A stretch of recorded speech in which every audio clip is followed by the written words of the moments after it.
بسم اللہ الرحمن الرحیم۔ السلام علیکم پیارے دوستو، آج کی اس ویڈیو میں ہم بات کریں گے کربلا کی جنگ کیوں ہوئی۔ پیارے دوستو، اس ایک ویڈیو کو دیکھنے کے بعد آپ کو کسی اور ویڈیو کو دیکھنے کی ضرورت نہیں پڑے گی، کیونکہ اس ایک ویڈیو میں ہم نے شروع سے لے کر آخر تک کیا ہوا، کیسے ہوا، سب کچھ بتا دیا ہے۔ تو آپ اس ویڈیو کو آخر تک ضرور دیکھیں۔ تو چلیے شروع کرتے ہیں آج کی ویڈیو۔ حضرت امیر معاویہ رضی اللہ تعالی عنہ کے وصال کے بعد آپ کے بیٹے یزید کو خلافت مل جاتی ہے۔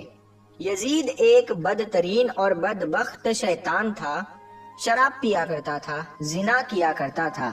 یزید کو جب خلافت ملی تو یزید سمجھ گیا کہ میری اس خلافت کو حضرت امام حسین رضی اللہ تعالی عنہ کبھی قبول نہیں کریں گے۔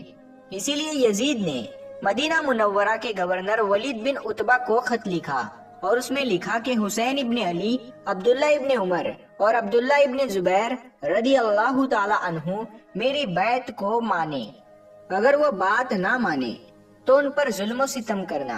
امام حسین رضی اللہ تعالی عنہ نے یزید کی بیعت کرنے سے انکار کر دیا، کیونکہ یزید آپ کے نزدیک مسلمانوں کی امامت اور خلافت کے ہرگز لائق نہیں تھا، کیونکہ آپ جانتے تھے یزید فاسق و فاجر تھا، زنا کیا کرتا تھا، شراب پیا کرتا تھا اور ظالم تھا۔ امام حسین رضی اللہ تعالی عنہ مدینہ شریف چھوڑ کر مکہ تشریف لے آئے۔ اب آپ کو مکہ شریف میں کوفیوں کے ڈھیر سارے خط آنے لگے۔ ان خطوں میں لکھا ہوا تھا، اے امام حسین، آپ کوفہ تشریف لے آئیے، یہاں پر یزید کا ظلم و ستم بڑھتا جا رہا ہے، ہم آپ سے ہی بیعت کریں گے، یزید کی بیعت ہمیں ہرگز قبول نہیں ہے۔ آپ نے حالات کو سمجھنے کے لیے اپنے بھائی مسلم بن عقیل رضی اللہ تعالی عنہ کو یہ کہہ کر کوفہ بھیجا کہ جا کر وہاں کے حالات معلوم کرو کہ وہاں کے حالات کیسے ہیں۔ تو حضرت مسلم بن عقیل رضی اللہ تعالی عنہ کوفہ پہنچے تو وہاں کے لوگوں نے بڑے ہی احترام کے ساتھ آپ کا استقبال کیا۔ حضرت مسلم بن عقیل کے ہاتھوں میں 18,000 لوگوں نے بیعت کر لی، اور حضرت مسلم بن عقیل نے اپنے بھائی حضرت امام حسین کے نام ایک خط روانہ کر دیا، اور اس میں آپ نے لکھا کہ یہاں کے حالات بالکل صحیح ہے اور 18,000 لوگوں نے بیعت بھی کر لی ہے، لہٰذا آپ کوفہ جلد سے جلد تشریف لے آئے۔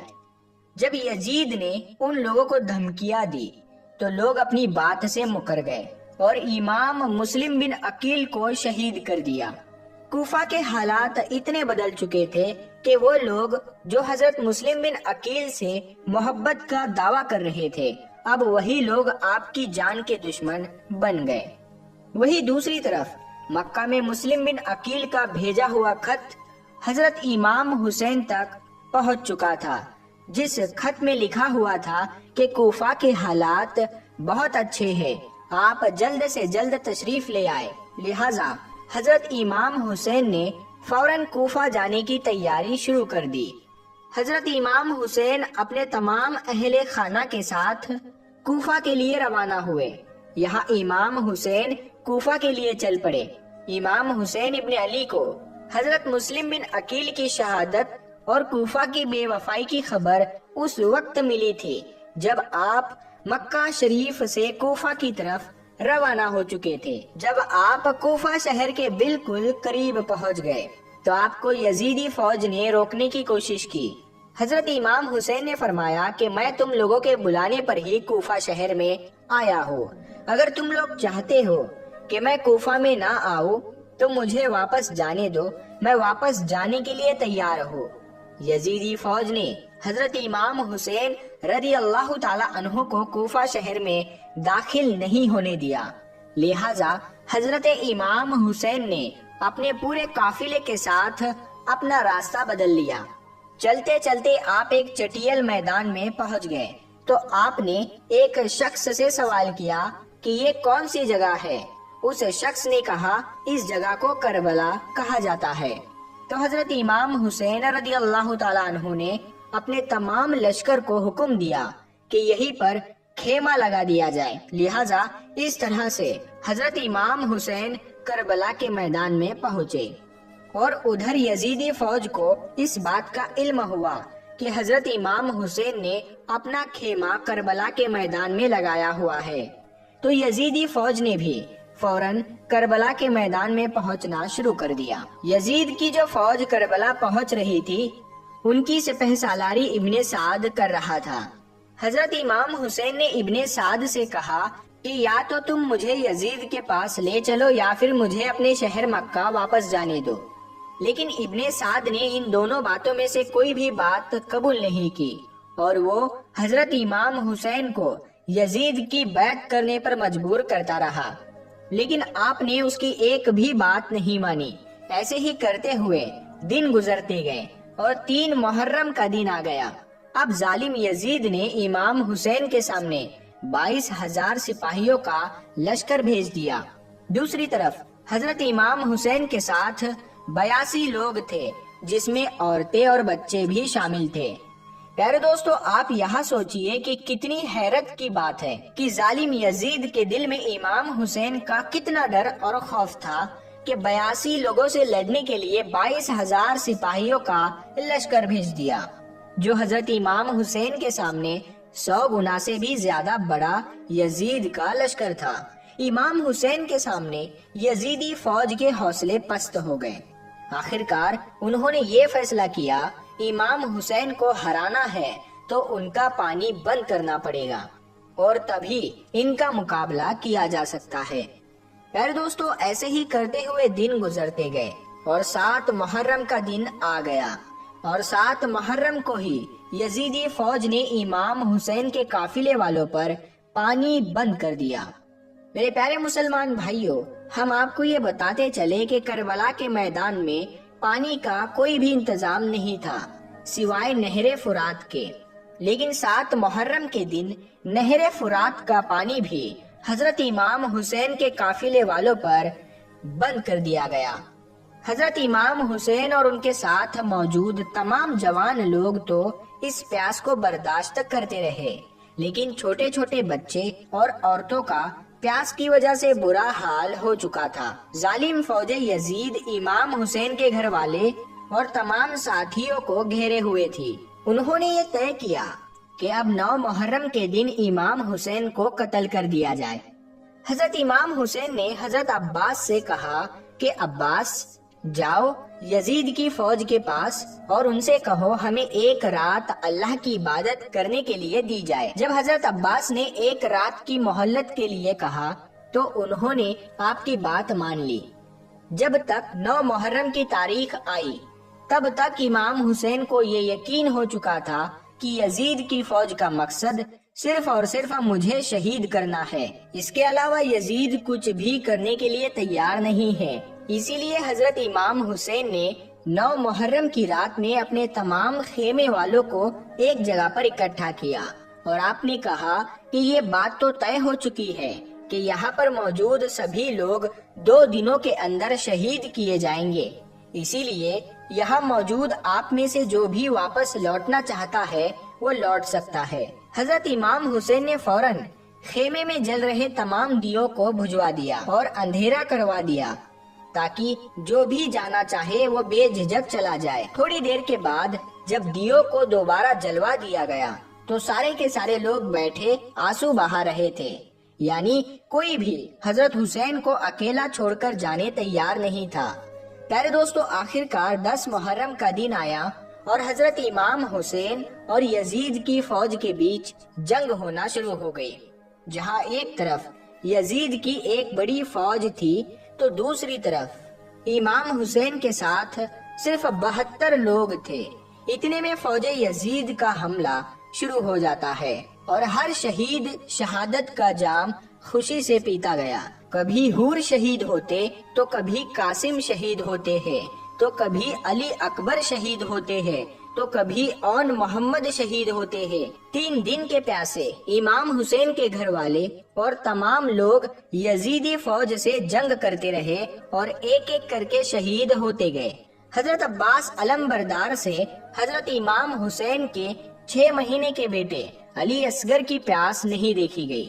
آپ نے ایک مشکیزہ لیا اور گھوڑے پر سوار ہو کر نہر فرات کے کنارے پہنچ گئے اور آپ نے ایک مشکیزہ بھر لیا، لیکن جب آپ پانی لے کر واپس لوٹنے لگے تو یزیدی فوج نے آپ کے اوپر لگاتار تیر برسانا شروع کر دیا تھا۔ حضرت عباس جب تک حضرت امام حسین کے خیمے تک پہنچ پاتے تب تک یزیدی فوج نے لگاتار تیر چلا کر حضرت عباس علمبردار کو شہید کر دیا تھا۔ اس طرح حضرت عباس علمبردار شہید ہو گئے۔ اس طرح ایک ایک کر کے تمام اہل بیت کے نوجوان شہید ہو گئے اور ہاشمی شیر شہادت کا جام پی لیتے ہیں۔ دھیرے دھیرے کر کے جب حضرت امام حسین کے سبھی لوگ شہید ہو گئے تو اس کے بعد حضرت امام حسین نے خود میدان میں تلوار لے کر نکلنے کا فیصلہ کیا۔ امام حسین اپنی تلوار سے کافی لمبے وقت تک یزیدی فوج کا اکیلے مقابلہ کرتے رہے۔ حضرت امام حسین کے تنہا ہونے کے باوجود بھی آپ کے مقابلے میں کوئی بھی نہیں آنا چاہتا تھا، اور اس کی صرف ایک ہی وجہ تھی کہ آپ حضرت علی حیدر کرار کے بیٹے تھے۔ یزیدی فوج کو یہ یقین ہو گیا تھا کہ ہم کسی بھی طرح سے حضرت علی کے بیٹے سے مقابلہ نہیں کر سکتے، اسی لیے یزیدی فوج کے کمانڈر نے اپنے تمام فوجیوں کو امام حسین کے اوپر ایک ساتھ حملہ کرنے کا حکم دیا۔ پھر تمام یزیدی فوج کے سپاہی حضرت امام حسین پر ایک ساتھ مل کر حملہ کر رہے تھے، لیکن اس کے باوجود بھی امام حسین لگاتار یہ ثابت کر رہے تھے کہ باطل چاہے تعداد میں کتنا بھی ہو، لیکن وہ حق اور سچ کے مقابلے میں بالکل بھی ٹک نہیں سکتا۔ جب حسینیت اور یزیدیت کے بیچ سب سے خطرناک جنگ چل رہی تھی کہ اسی بیچ میں اچانک سے نماز عصر کا وقت ہو گیا۔ حضرت امام حسین نے ایسے مشکل وقت میں، ایسی زخمی حالت میں بھی عصر کی نماز پڑھنے کا ارادہ کیا، جبکہ چاروں طرف سے حملہ لگاتار ہو رہا تھا۔ تو حضرت امام حسین نے جیسے ہی نماز پڑھنا شروع کیا اور یزیدی فوج کو وہ موقع مل گیا جس کا وہ لوگ ایک لمبے وقت سے انتظار کر رہے تھے، یعنی جیسے ہی حضرت امام حسین سجدے میں گئے، شمرجل جوشن نے آپ کی گردن پر تلوار چلا کر آپ کے سر کو جسم سے جدا کر دیا۔ حضرت امام حسین کی شہادت کے بعد آپ کے سر مبارک کو نیزے پر رکھ کر پورے کوفہ میں گھمایا تھا۔ آپ کے سر مبارک کو گلی گلی میں گھما کر جلوس نکالا گیا تھا۔ کربلا کی اس جنگ میں حضرت امام حسین کے گھر والوں میں سے صرف آپ کی ایک اولاد ہی بچی تھی، جن کا نام حضرت زین العابدین تھا۔ اس کے علاوہ حضرت امام حسین کے قافلے میں سے تمام عورتوں کو قیدی بنا کر کوفہ شہر لایا گیا تھا۔ بھلے ہی اس دن امام حسین کو شہید کر دیا گیا تھا، لیکن آج بھی حضرت امام حسین پوری دنیا میں قیامت تک کے لیے زندہ ہے، اور یزید ڈوب گیا شام کے اندھیروں میں، حسین چمک اٹھے دنیا میں روشنی کی طرح۔ حضرت امام حسین نے اسلام کے لیے اپنے آپ کو اور اپنوں کو قربان کر دیا، اور ہمیں یہ سبق ملتا ہے کہ کسی بھی حالت میں نماز نہیں چھوڑنا۔ حضرت امام حسین رضی اللہ تعالی عنہ نواسہ رسول صلی اللہ تعالی علیہ وسلم، اگر اللہ تعالیٰ سے دعا مانگتے، اللہ تعالیٰ کربلا کے میدان میں فرشتوں کو بھیج دیتا۔ اگر امام حسین رضی اللہ تعالیٰ عنہ اللہ تعالیٰ سے پانی مانگتے تو اللہ تعالیٰ بارش برسا دیتا، لیکن حضرت امام حسین نواسہ رسول صلی اللہ تعالیٰ علیہ وسلم اللہ تعالیٰ کو راضی کرنے کے لیے اپنا سر سجدے میں انہوں نے کٹا دیا اور اللہ تعالیٰ کو راضی کر لیا۔ حضرت امام نے ذوالفی کار تلوار میان سے نکالی اور دشمنوں پر حملہ جب کیا تھا، اللہ یہ حملہ کیا تھا؟ اللہ کے شیر کا حملہ تھا، جو آپ کے مقابلے میں آیا اسے سیدھا جہنم میں پہنچا دیا۔ سینکڑوں زفاکاروں سے لڑے اور سینکڑوں کو جہنم میں پہنچا دیا۔